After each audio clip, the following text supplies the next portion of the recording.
नंदिनी नावाची मुलगी होती, मनाची निर्मळ प्रेमळ होती, रूपान देखणी सुंदर होती, मुखान गोड ती साखर होती, विपुल केस ते काळे भोर, दिसायची छान चंद्राची कोर, लांब लांब केस रेशमावाणी, वेणी भासायची नागिणी वाणी, केस संभार तिचा पाहुनी,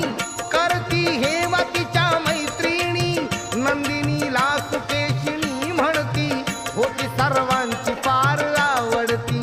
जरी परिस्थिती गरीब होती, मनाची फार दिलदार होती, कुणाचा स्वयंपाक करून देई, कुणाचे दळण दळून